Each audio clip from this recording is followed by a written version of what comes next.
কাছ থেকে বাংলাদেশ সুবিচার পায়নি, পেশি শক্তি জয়যুক্ত হয়েছে এবং আইসিসির মিটিংয়ে বেশ কয়েকটা শকিং ঘটনা ঘটেছে। আমিনুল ইসলাম বুলবুল এমন মন্তব্য ব্যক্ত করেছেন। এই হারটা কিন্তু আসলে হার না, এই হারটা নিজের অস্তিত্বের জন্য মাথা উঁচু করে জয়ের শামিল। কারণ ডিপ্লোম্যাটিক ব্যর্থতা আমাদের থাকতে পারে, কূটনৈতিক কলাকৌশলে আমাদের ব্যর্থতা থাকতে পারে, কিন্তু যেই ফিলোসফি নিয়ে আমরা আর্গুমেন্ট করতে গিয়েছিলাম সেটা 100% রাইট। এটা আমি এখন বলবো, 100 বার বলবো, 1000 বার বলবো। বাংলাদেশের ডিপ্লোম্যাটিক ব্যর্থতা আসলে কোথায় ছিল সেই প্রসঙ্গটা যখন টানা হয়েছে প্রেস কনফারেন্সে, খুব সম্ভবত প্রথম আলোর বাপ্পি এই প্রশ্নটা করেছিলেন যে বাংলাদেশ ক্রিকেট বোর্ডকে আসলে আইসিসিকে ঠিকঠাক মতো বোঝাতে পেরেছে কেন আমরা ইন্ডিয়াতে খেলতে যেতে রাজি না।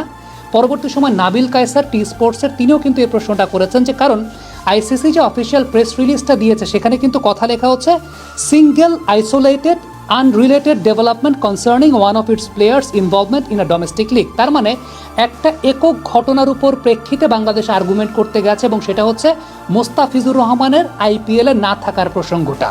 এই জায়গাটায় যে বিষয়টা সবচাইতে বেশি মিসিং এবং বাংলাদেশের কূটনৈতিক ব্যর্থতা ধরে নেওয়া যায়, মোস্তাফিজের ঘটনা তো আসলে শুরু, কিন্তু এর পরবর্তী পর্যায়ে আমরা যখন আইসিসির কাছ থেকে একটা অ্যাসেসমেন্ট লেটার পেলাম আইসিসির নিরাপত্তা উপদেষ্টার কাছ থেকে, সেইখানে কিন্তু বাংলাদেশের দর্শক সমর্থকদের নিরাপত্তার কথা লেখা ছিল। সেই জায়গাটায় কিন্তু বলা ছিল মডারেট টু হাই রিস্ক দর্শক সমর্থকদের জন্য, সাংবাদিকদের কথা বলা ছিল এবং সেই সঙ্গে বাংলাদেশের নির্বাচন নিয়ে কথা বলা ছিল। এখন ওই আর্গুমেন্টটা আসলে বাংলাদেশ ক্রিকেট বোর্ড করেছে কিনা, আমিনুল ইসলাম বুলবুল কিন্তু এটার উত্তরে যে উত্তরটা দিয়েছেন তা হচ্ছে আইসিসির মিটিংয়ে বেশ কিছু শকিং ঘটনা ঘটেছে এবং সেটা তিনি প্রেস কনফারেন্সে রিভিল করতে চান নাই। একটা কথা তিনি সুস্পষ্টভাবে বলেছেন, সেটা হচ্ছে আইসিসি সুবিচার করে নাই। সুবিচার করে নাই বলতে কি? সুবিচার করে নাই বলতে হচ্ছে মূলত এই জায়গাটাতে যে সমস্ত গ্রাউন্ডের উপর বেস করে বাংলাদেশ ক্রিকেট বোর্ড আর্গুমেন্ট করেছে সে সমস্ত গ্রাউন্ডকে তারা পাত্তাই দেয় নাই। আসিফ নজরুল যে কথাটা বলেছেন ক্রীড়া উপদেষ্টা, তা হচ্ছে ইন্টারন্যাশনাল ক্রিকেট কাউন্সিল এই নিরাপত্তা ইস্যুর জায়গাটায় মোস্তাফিজকে যে আসলে আইপিএল খেলতে দেওয়া হয় নাই, কেন দেওয়া হয় নাই এবং তার পরিপ্রেক্ষিতে আসলে বাড়তি কোনো নিরাপত্তা বাংলাদেশ ক্রিকেটকে দেবে কিনা ইন্টারন্যাশনাল ক্রিকেট কাউন্সিল কিংবা ইন্ডিয়া নিরাপত্তা দেবে কিনা সেই ব্যাপারেও আইসিসি কোনো কথা বলে না বা মিনিমাম কার্টেসিটুকুও দেখায় নাই। দেখেন, আমরা কিন্তু সেই সমস্ত মিটিংয়ে উপস্থিত না, আমরা জানিও না কী কী কনভারসেশন হচ্ছে, বাংলাদেশ থেকে কি বলছে, আইসিসি থেকে কি বলছে। ক্রীড়া উপদেষ্টা যে কথাটা বলেছেন যে আইসিসি থেকে এই ব্যাপারটাকে পাত্তাই দেয়া হয় নাই। বাংলাদেশের কূটনৈতিক ব্যর্থতা বলতে আমার কাছে মনে হয় একটা সিচুয়েশনে আপার হ্যান্ডে থাকার কাগজে কলমের সুযোগটা যেখানে ছিল সেটা হচ্ছে যেই সময়টাতে মোস্তাফিজকে নিষিদ্ধ করা হলো বিসিসিআই থেকে, বাংলাদেশ ক্রিকেট বোর্ড তখন কিন্তু বিসিসিআইয়ের কাছে এটার ব্যাখ্যা জানতে চাইতে পারত, সেই ব্যাখ্যাটা বাংলাদেশ ক্রিকেট বোর্ড জানতে চায় নাই। ব্যাখ্যাটা জানতে চাওয়ার পর বিসিসিআই তো কিছু একটা বলতো তো নিরাপত্তার জন্য, সেটাকে নিয়ে আমরা আইসিসিতে যেতে পারতাম যে ইন্ডিয়াতে এই মুহূর্তে বিসিসিআই বলছে বাংলাদেশের কোনো ক্রিকেটারের জন্য নিরাপদ না। এই যে এন্টায়ার ইকোসিস্টেমটা বাংলাদেশ মেনটেন করেছে কিনা সেই ব্যাপারটা নিয়ে আমার প্রশ্ন আছে, যে বাংলাদেশের ডিপ্লোম্যাটিক ব্যর্থতা। কিন্তু এই যে ইন্ডিয়াতে খেলতে যেতে চায় না, যারা বিভিন্নভাবে ব্র্যান্ডিং করতে চাচ্ছেন যে ইন্ডিয়াতে খেলতে যাওয়া উচিত, আদারওয়াইজ ওয়ার্ল্ড কাপ মিস হয়ে যাবে, ওয়ার্ল্ড কাপ মিস হলে বাংলাদেশের ক্রিকেট ধ্বংস হয়ে যাবে, সব কথাই ঠিক আছে। ওয়ার্ল্ড কাপ মিস হলে ফিনান্সিয়ালি অনেক বড় লস, আমাদের অনফিল্ডের লস, সবচাইতে বেশি আমাদের অনফিল্ডের লস ফিনান্সিয়ালি। কিন্তু দিন শেষে যে বিষয়টি ইম্পর্টেন্ট সেটা হচ্ছে এই মুহূর্তে যে উদ্ভূত রাজনৈতিক পরিস্থিতিতে, সেই রাজনৈতিক পরিস্থিতিতে কতটুকু নিরাপত্তা আসলে আইসিসি আমাদের জন্য নিশ্চিত করতে পারছে সেটার ব্যাপারে কি আইসিসি আমাদেরকে কোনো অ্যাসিওরেন্স দিয়েছে, কিংবা ইন্ডিয়ান গভর্নমেন্ট থেকে কি কোনো অ্যাসিওরেন্স আমরা পেয়েছি? বাড়তি কোনো নিরাপত্তা কি দেবে এরকম কোনো কথা কি বলা হয়েছে? তাইলে সেটা যদি বলা না হয়, আর ওই যে রেড ফ্ল্যাগ যে জায়গাটা ছিল আইসিসির লেটারটাতে, সেখানে কিন্তু বলা ছিল মডারেট টু হাই রিস্ক বাংলাদেশের দর্শক সমর্থকদের জন্য যারা জার্সি পরে সেখানে খেলা দেখতে যাবেন। এর পরিপ্রেক্ষিতে কি আসলে বাড়তি কোনো কিছু বলা হয়েছে? সো বাড়তি কোনো কিছু যদি বলা না হয়ে থাকে তাহলে আপনি কিভাবে অ্যাসিওর্ড হলেন যে ওই দেশে খেলতে যাওয়াটা উচিত?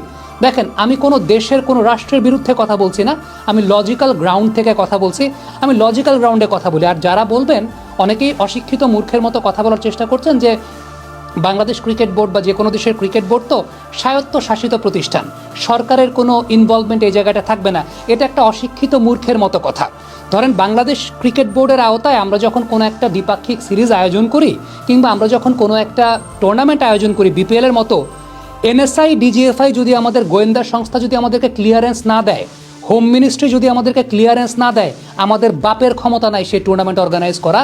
আর এই জায়গাটায় তো আরেকটা দেশে গিয়ে খেলার ব্যাপার, আরেকটা দেশে গিয়ে খেলা ভাববেন, আরেকটা দেশে কোনো একটা রাষ্ট্রীয় দল কোনো একটা রাষ্ট্রীয় কাজে যে যাবে সেটার জন্য গোয়েন্দা সংস্থার ক্লিয়ারেন্স প্রয়োজন হয়। আমাদের গোয়েন্দা সংস্থাকে আমাদেরকে ক্লিয়ারেন্স দিচ্ছে কি দিচ্ছে না সেই ব্যাপারটা আগে পাবলিক করা উচিত। আমাদের গোয়েন্দা সংস্থাকে আমাদেরকে পারমিট করছে।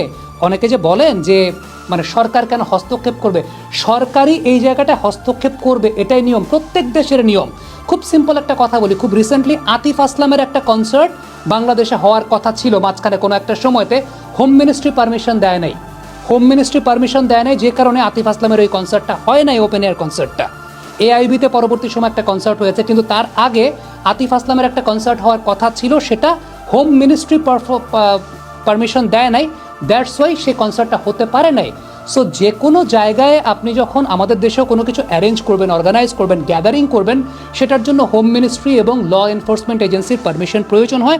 এবং আপনি যখন কোনো রাষ্ট্রীয় কাজে দেশের বাইরে যাবেন, একটা রাষ্ট্রীয় ট্যাগ নিয়ে যখন দেশের বাইরে যাবেন, সেটার জন্য আপনার হোম মিনিস্ট্রির ক্লিয়ারেন্সটা প্রয়োজন। এবং হোম মিনিস্ট্রি যদি ক্লিয়ারেন্স না দেয় তাইলে পর আপনি সেটা করতে পারবেন না। এখন ফ্যাক্টর জায়গাটা হচ্ছে এটার মধ্যে আপনি অনেক ধরনের পলিটিক্স খুঁজতে পারেন, এত পলিটিক্স তো বুঝি না, কিন্তু দিন শেষে প্রশ্নটা ওইখানে এসে যায়, বাংলাদেশের হোম মিনিস্ট্রিকে কনভিন্স করার মতো বা বাংলাদেশের এনফোর্সমেন্ট এজেন্সিকে যে এই জায়গাটা নিরাপদ for the fans, for the journalist, for the cricketers, বাড়তি কোনো সতর্কতার জায়গা কি আসলে তারা মেনশন করেছে, আইসিসি বলেছে? আজকে তো প্রেস কনফারেন্সে যেটা বোঝা গেল যে তারা তো সেই কথাটা বলে নাই। তাইলে পরে কোন লজিকের বেসিসে, কোন গ্রাউন্ডের বেসিসে, হ্যাঁ যারা বলছেন যে ওয়ার্ল্ড কাপ না খেললে বাংলাদেশ ক্রিকেটের কমার্শিয়াল ক্ষতি, বাংলাদেশ ক্রিকেটের ভবিষ্যৎ এখন কবরস্থানে, অনেক কথা, সব কথা লজিক্যাল, কিন্তু দিন শেষে সব কিছুর তো একটা প্রোটোকল আছে। ওই প্রোটোকল যদি মেনটেন করা না হয়, ওই প্রোটোকল মেনটেন করা না হলে আসলে কোন গ্রাউন্ডের বেসিসে আমরা আসলে এই কথাটা বলছি যে আমাদের খেলতে যাওয়া উচিত? আমি আমাদের ডিপ্লোম্যাটিক ব্যর্থতা নিয়ে যখন কথা বলছিলাম, একটা এক্সাম্পল আমি আপনাদেরকে দিই, সেটা হচ্ছে বোর্ড প্রেসিডেন্ট একটা কথা বলেছেন যে বিশ্বকাপটা নাকি হাইব্রিড মডেলে হচ্ছে এবং সেই জায়গাটায় শ্রীলঙ্কা হাইব্রিড মডেলের একটা পার্ট। ইনফরমেশনটা রং আছে। আমি যতদূর জানি, দায়িত্ব নিয়ে বলছি, বিশ্বকাপটা প্রথমে শ্রীলঙ্কাতেই ছিল, দেন তারপরে দল বাড়ার কারণে ইন্ডিয়া শ্রীলঙ্কা মিলে সেটা কো-হোস্ট করছে। এটা হাইব্রিড মডেলের বিশ্বকাপ না।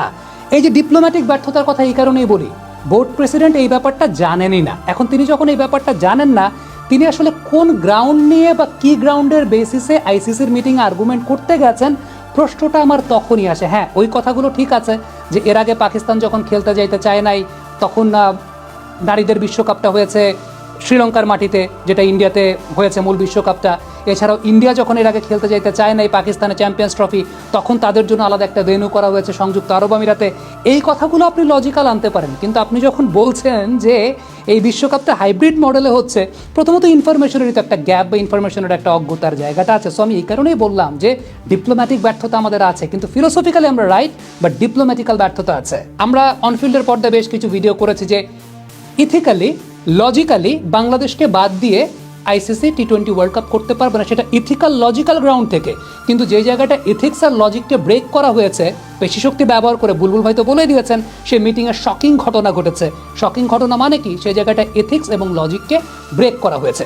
এবং যে কোনো কর্পোরেট প্রতিষ্ঠানে যখন একটা বোর্ড মিটিংয়ে কোনো একটা সিদ্ধান্ত হয়, তারা সিন্ডিকেট করে যখন কোনো একটা সিদ্ধান্ত নেন, ওই জায়গাটা আলটিমেটলি ইথিক্স আর লজিক খাটেন না, এবং সেটা প্রত্যেকটা অর্গানাইজেশনের ব্যাপার, এবং সেটাই আলটিমেটলি বিষয়। পশ্চিমবঙ্গ থেকে যারা আমাদের ভিডিও দেখেন একটা কথা বলি, ইদানিংকালে বেশ কিছু কমেন্ট পাই, সেটা হচ্ছে একদম অন্ধের মতো এসে গালিগালাজ করা হয়, এই করা হয়, সে করে। প্রথম কথা হচ্ছে, আমরা আপনাদেরকে দাওয়াত করি নাই ভাই আমাদের এখানে কমেন্ট করার জন্য। দ্বিতীয়ত, আমার পারিবারিক শিক্ষা এটা না যে কোনো জাতিকে, কোনো ধর্মের মানুষকে কটু মন্তব্য করে কথা বলা বা ওইভাবে কথা বলা, সেইভাবে বলতে হচ্ছে না। জাস্ট একটা লজিক্যাল গ্রাউন্ড থেকে কথা বলতে চাই, সেটা হচ্ছে যদি আপনাদের দেশের সাথেও এরকম ঘটনা ঘটতো, আপনাদের কোনো প্লেয়ারকে ধরেন বিপিএলে বা ঢাকা প্রিমিয়ার লিগে খেলতে দেওয়া হচ্ছে না, নিরাপত্তার অজুহাত বা নিরাপত্তার কথা বলে আমাদের বাংলাদেশ থেকেই ধরেন এরকম কোনো একটা কিছু করা হলো, এবং পরবর্তী সময় আমরা যদি এই ব্যাপারটা ক্ল্যারিফাইও করতে না চাই, বা আমরা যদি ব্যাপারটা ক্ল্যারিফাইও না করি যে কেন, কোন বেসিসে, আপনারাও সেম কাজটাই করতেন। এবং আপনাদের সরকার থেকে যদি আলটিমেটলি এই জায়গাটায় কোনো নিষেধাজ্ঞা থাকতো ক্রিকেট টিমের উপরে, আপনাদের গোয়েন্দা সংস্থা থেকে যদি কোনো নিষেধাজ্ঞা থাকতো, তাহলে আপনাদের এখানেও সেম কাজটাই করতে হতো। আদারওয়াইজ আপনারা যেরকম ইললজিক্যাল কথা বিভিন্ন গালিগালাজ করে, বিভিন্ন মন্তব্য করে, তোরা খেললেই কি না খেললেই কি, এগুলো হচ্ছে মানে ছোট মানুষের মতো কথা। এগুলো ছোট মানুষের মতো কথা এবং এগুলো খুব ইললজিক্যাল কথা। আবারও বলি, কোনো প্রকার বিদ্বেষ না, প্রত্যেকের প্রতি আমি শ্রদ্ধাশীল ব্যক্তিগতভাবে, সেই জায়গা থেকে খুব ভদ্র ভাষায়, আমার পারিবারিক শিক্ষার জায়গা থেকে ভদ্র ভাষায় কথাটা বলছি। সেটা হচ্ছে যে প্রথমত আপনাদেরকে আমরা কেউ দাওয়াত করি না আমাদের বাংলাদেশের চ্যানেলে এসে কমেন্ট করার জন্য। দ্বিতীয়ত কথা হচ্ছে একদম লজিক্যাল গ্রাউন্ডের জায়গা থেকে একটু নিজেদের উপর নিয়ে দেখবেন যে এই জায়গাটা যদি আপনাদের ক্ষেত্রে ঘটনাটা ঘটতো আপনারা আসলে কী করতেন, এবং আপনাদের গভর্নমেন্ট যদি এই ডিসিশনটা নিত, কারণ গভর্নমেন্টের সঙ্গে হোম মিনিস্ট্রি, গোয়েন্দা সংস্থা অনেক কিছু জড়িত থাকে, সেক্ষেত্রে আলটিমেটলি ব্যাপারটা কী হতো। আবারও বলবো, বাংলাদেশ ক্রিকেট বোর্ড একটা ডিপ্লোম্যাটিক ব্যর্থতা, অনেক বড় ব্যর্থতা আছে। সেটা হচ্ছে যখন মোস্তাফিজের ইস্যুটা ঘটলো, বাংলাদেশ ক্রিকেট বোর্ড বিসিসিআইয়ের কাছে সেই ব্যাখ্যাটা চায় নাই। এই যে ডিপ্লোম্যাটিক একটা ব্যর্থতা, একটা আপার হ্যান্ডে থাকার সুযোগ ছিল, কূটনৈতিক ব্যর্থতা জায়গাটা আসলে এই জায়গায়। কিন্তু ফিলোসফিক্যাল জায়গা থেকে বাংলাদেশ গভর্নমেন্ট কিংবা বাংলাদেশ ক্রিকেট বোর্ড যে স্ট্যান্সটা নিয়েছে, স্টেপটা নিয়েছে, আমরা সবাই সেটার ভুক্তভোগী হব, আমরা সবাই সেটার ক্ষতিগ্রস্ত হব। কিন্তু দিন শেষে যখন নিরাপত্তা ইস্যু, ভারতে গিয়ে যদি কিছুই না, আমাদের কোনো এক সাংবাদিক ভাইয়ের উপর কেউ যদি একটা ঢিলও ছিঁড়ে, ওর যদি মাথায় কোনো একটা ক্ষতি হয়, হাত পায়ে কোনো একটা ক্ষতি হয়, সেটাও আমাদের উপরে এসে লাগে, বা কোনো একটা বিচ্ছিন্ন ঘটনা যদি ঘটে সেটা আমাদের উপর এসে লাগে। নানা ধরনের, আমি বলছি না যে ইন্ডিয়ার প্রত্যেকটা মানুষ এরকম, বা ইন্ডিয়া 1%ও যদি হয়, 2%ও যদি হয়, লো মডারেট রিস্ক যেটাকে বলা হচ্ছে, লো রিস্কও যদি হয়, সেটাও তো আলটিমেটলি রিস্ক। আমি এক্সপেক্ট করি এই জায়গা থেকে দুদেশের রাজনৈতিক সম্পর্কের উন্নয়ন ঘটবে, দুদেশের মানুষের বিদ্বেষের সম্পর্কের উন্নয়ন ঘটবে, ক্রিকেটের এই ডিপ্লোম্যাসির জায়গাটা বা যাই হোক না কেন সব কিছু হবে। দিন শেষে পুরো বিশ্বটাকে যদি আমরা চিন্তা করি যে একটা জায়গা, সেই জায়গাটা কোনো জায়গায় কোনো হানাহানি, বিদ্বেষ, কোনো কিছুই আমরা পছন্দ করি না বা করি না। কিন্তু প্রবলেমের জায়গাটা আবারও বলি, ভারতীয় কোনো নাগরিকের উপর কিন্তু আমাদের কোনো বিদ্বেষের জায়গা না। আমাদের সমস্যা হচ্ছে পলিসি মেকিংয়ের জায়গা থেকে যখন আমাদের উপর কোনো কিছু চাপিয়ে দেওয়ার চেষ্টা করা হয়, আমাদের সঙ্গে অবিচার করা হয়, সুবিচারটা আমরা যখন পাই না, প্রবলেমটা আসলে ওই জায়গাটাতে। আবারও বলি, একদম আমার কাছে মনে হয় যে এর চাইতে সহজ ভাষায় বুঝিয়ে বলার মতো আসলে কথা, এর চাইতে বেটার ভাষা আমি আসলে জানি না। কমেন্ট বক্সে আপনাদের মন্তব্য জানতে চাই।